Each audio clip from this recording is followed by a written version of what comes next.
When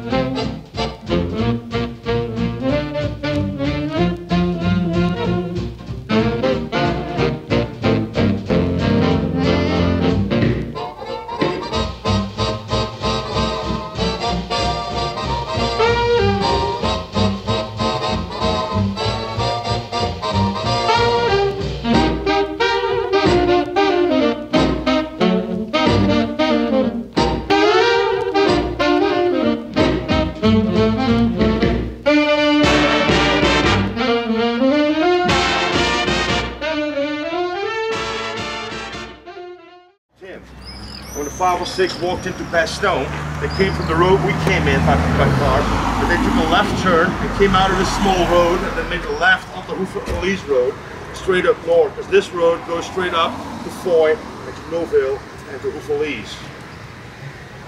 So this way you guys made a turn and hit the road straight to the front line. Now when the 506 arrived here, the 1st Battalion kept going straight to Neuville. They walked through Foy all the way to Neuville, because at that time there were about 32 tanks from the 2nd Panzer Division in a horseshoe around Neuville, coming over the high grounds, shooting into the town. And 1st Battalion walked in there to counterattack and set up roadblocks.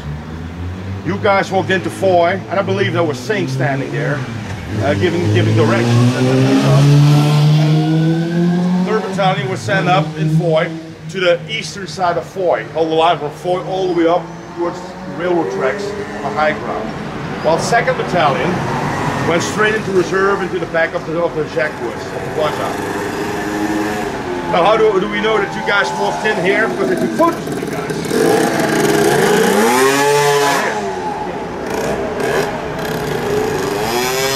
Now the building you see right here is the building, is this intersection. It has been rebuilt. It doesn't look the same anymore. But if you look at the next one, it's still exactly the same. 3rd Battalion arrived here and we stopped at the tracks over there. So from the tracks all the way down here, this is where you guys set up a defensive line on the 1st day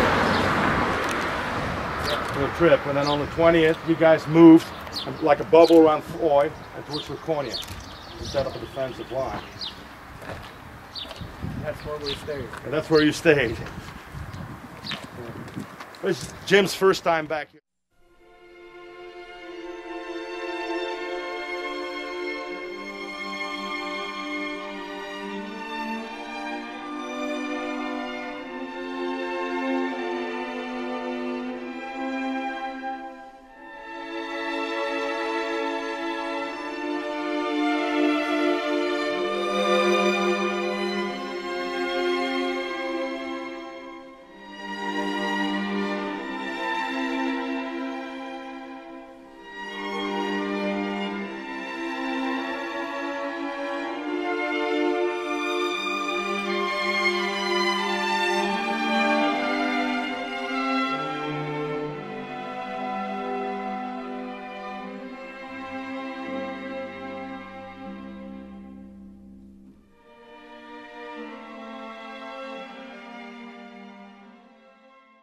Out here in this area next year, that will be 70 years ago, and you made it possible that today we are free.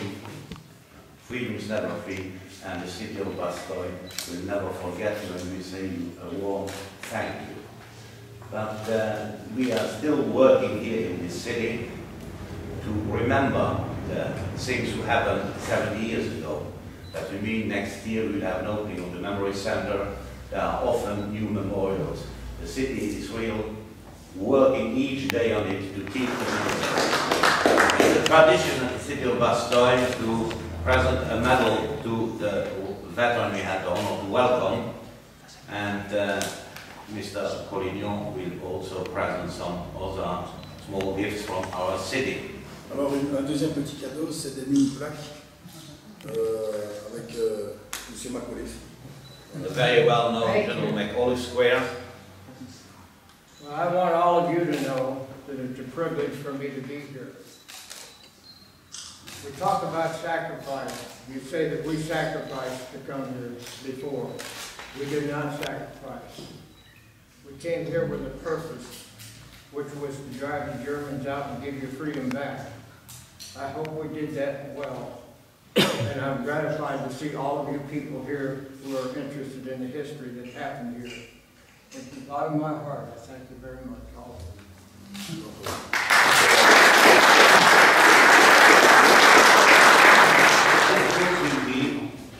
At the War Museum. It's not the first one, we have also there four, and they will be at the War Museum.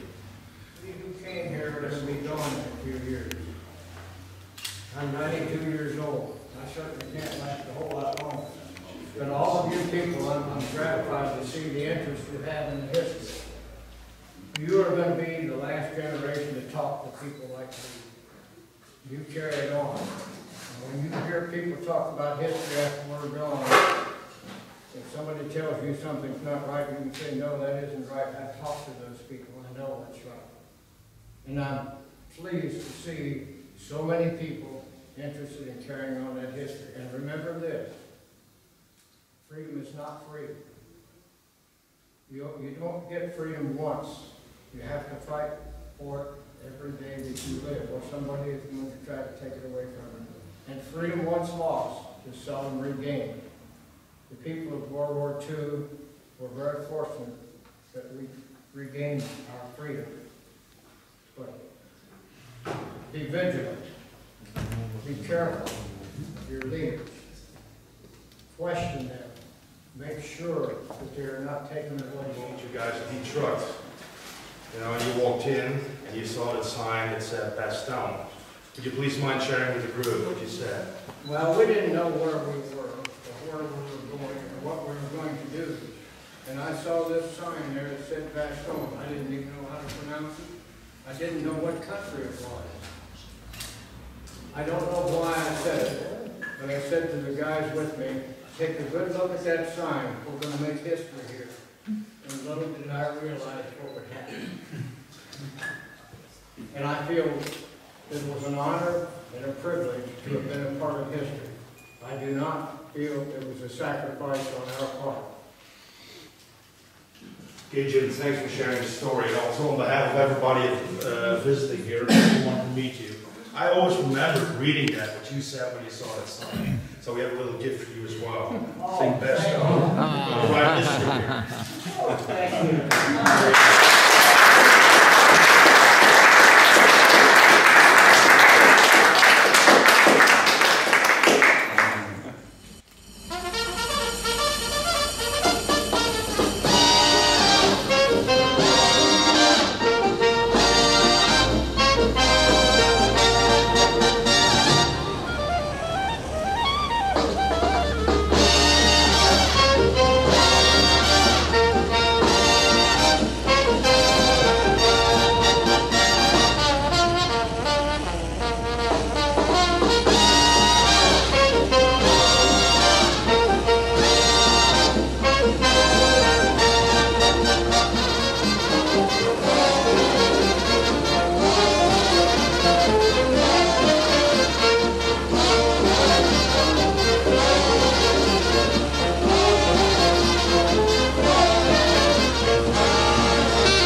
I don't know if someone wants to help, but if you would like to remove the piece of parachute.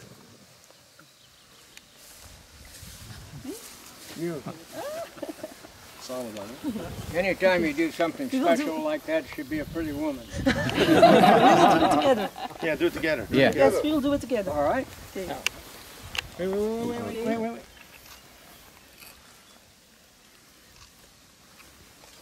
Okay. There's your tree, Jim. Thank you, all of you.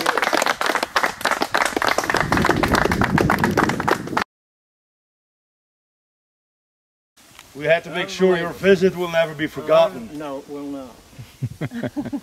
When we come up, I don't know how, but we're going to have to get my wife to see that. I'm not going to believe it.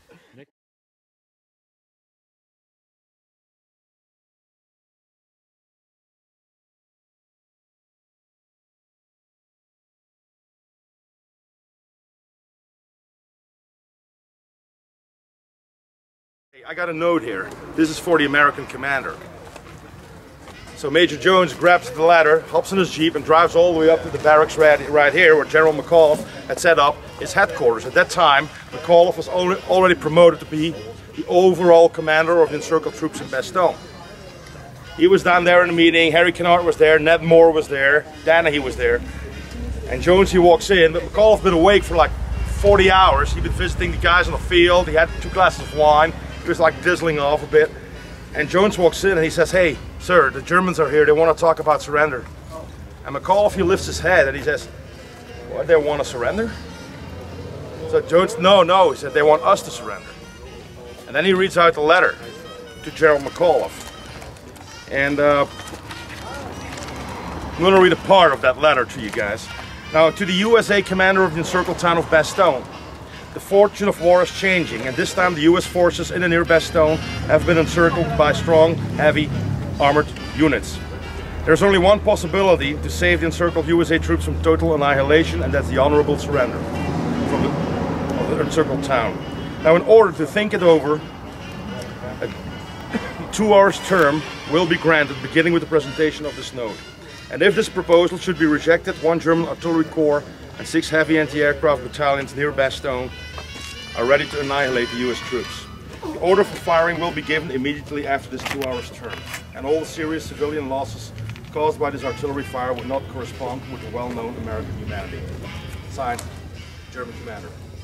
McAuliffe, he hears this and he actually like irritated by it, and he goes like, "Oh, you're nuts."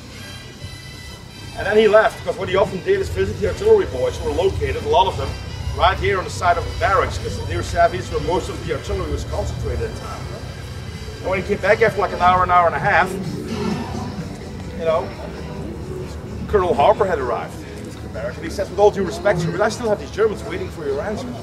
McAuliffe said, "Well, I don't know what to say." And then your buddy Harry Kennard was standing in that room, almost like leaning with his back against the wall, and he goes, "Well, sir, I think your first reply would be hard to beat." McAuliffe said, "Well, what did I say?" So you said nuts, sir. So McAuliffe took a note and wrote down to the German commander, "Nuts." He signed it, the American commander. He gave it to one of his aides, Thomas Bruff, who typed it out for him. Jones took the note, brought it back to the battalion command post, picked up the blindfolded German officer, Helmut Henke, and brought him back to the farmhouse. Now, Henke's English was pretty good, but the word nuts, oh, you never heard about it. What does it mean? Is this affirmative? Is this negative? And Harper, he laughed and said, "Well, it's definitely not affirmative." He says, "If you don't know what nuts means, it means go to hell." Now, good luck and have a nice day, sir.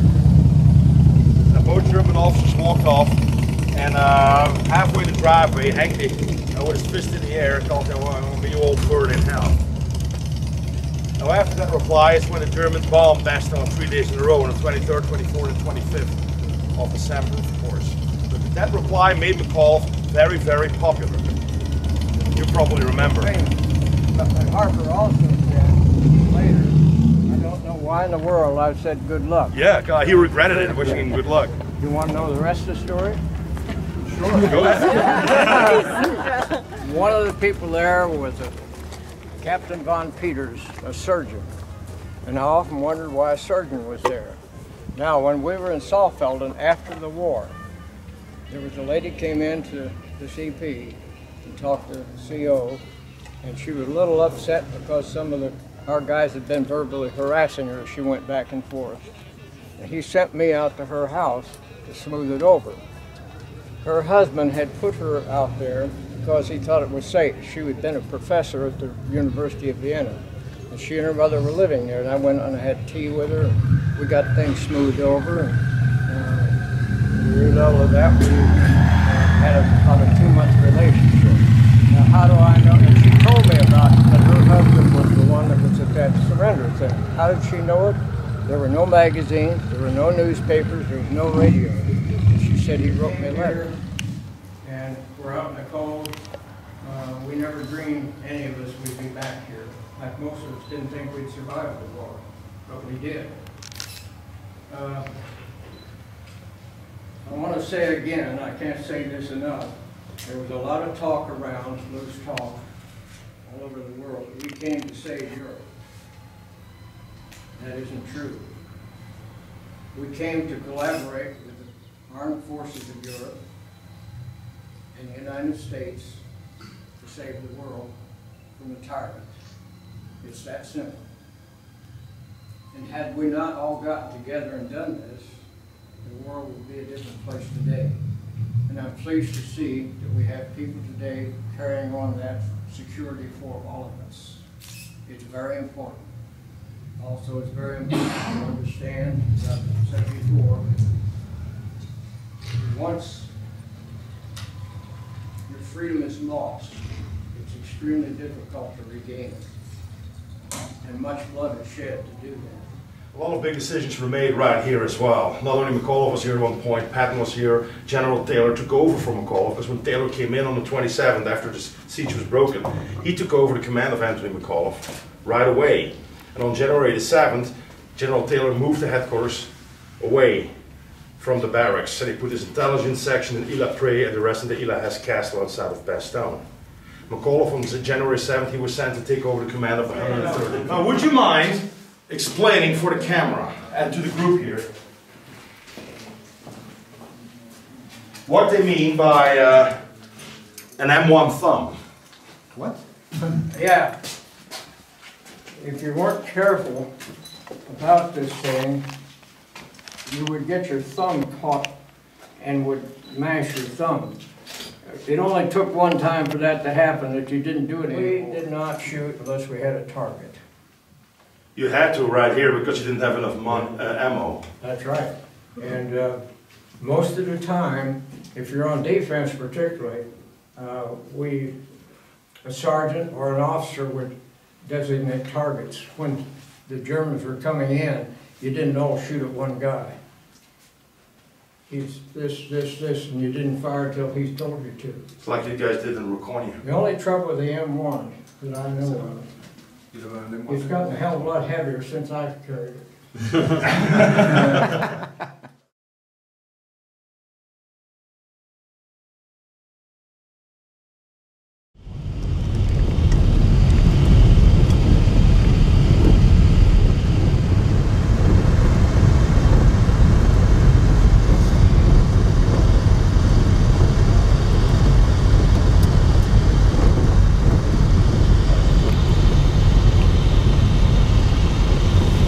Jim, do you see where the Bisons are down there in the field? Yeah. That's where your slit trench was. Right here on your right hand side. Yeah. This was a wooded area. We're standing right here at this corner. Okay. Where was Jim's slit trench? You can point it out, Jim, because we discussed it earlier this morning. Well, actually, we're right in here someplace. Right in here. Yeah, right in here. Because from here you look straight into Recogne down there. Yeah. And 3rd platoon was over here. Over there, well, on the ridge, where it goes to the ridge. And that's where the Germans broke through in the fog. And we were called over to help them. And that's where Stan Clever was on the machine gun. When we pulled back, we were told to pull back and reform. He didn't pull back. We came back in, he was still all by himself firing the machine gun. Yeah. Now, we were on defense here. We didn't move much, but if we saw something growing out there that we thought it was getting ready to come in on us, then we'd go out and break it up. we mainly sat here and exchanged fire with the Germans down there. We had lots of firefights back and forth. They would initiate them. We didn't initiate them because you're on defense. You want to stay as quiet as possible. But every once in a while they'd start a big fire and you just fire back. Then shelling. If a tank came in or a jeep came in, you could expect immediately shells were going to come in on top of them. We had a TD pull in, tank destroyer, and everybody was screaming at him to leave. And Dean Christensen crawled underneath it. He thought that'd be the safest place, and a shell hit right behind, and some of it went underneath and killed him. There was a mortar shell. Nassif was about 20, his slit trench about 20 feet from mine. When the shells started coming in, he figured to be closer to come to mine than his, and I said, "Where are you going to lay on top of me?" Because I didn't have one very wide, and he swore at me, but he laid on top of me.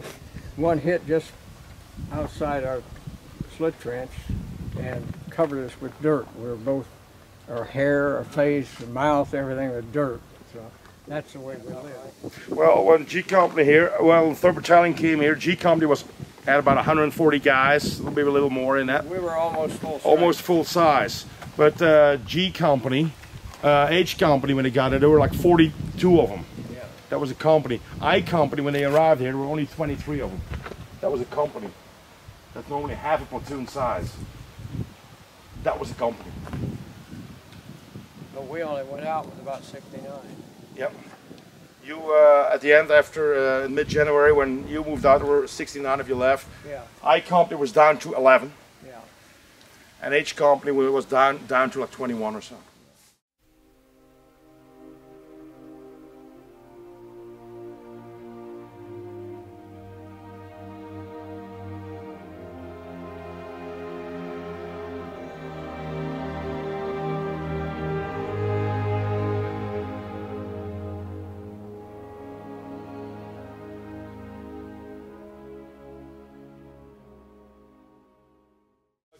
Over the whole time period, it was just G Company.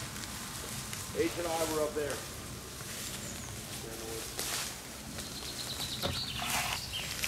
There's one. There's some bigger ones down there. Now the ground was bare when we came in. We didn't have all the leaves for some reason. No, it was winter. No. So.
Italian, I think I company glasses are here in this section. I think maybe even some key company glasses as well. So when E Company came in here, Eddie and his 3rd platoon dug in alongside the road. Then it's sort of a 90-degree angle. This was 2nd platoon under Buck Compton, and Peacock was 1st platoon on the far left flank. Now as for 3rd platoon E Company, Smokey Gordon, Walter Gordon was shot.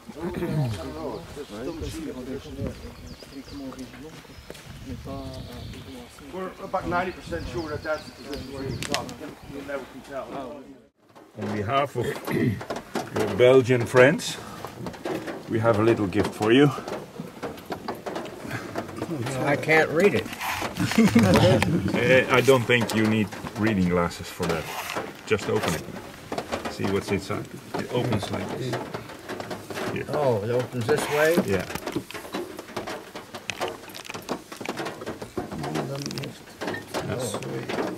Oh my God almighty. We're going to have to buy something to put stuff in it. Yeah, we probably are. Empty suitcase. Thank you Yeah, we will. much. I appreciate that. Look Next at that. time you wear a helmet. Look at I'll that. think of that.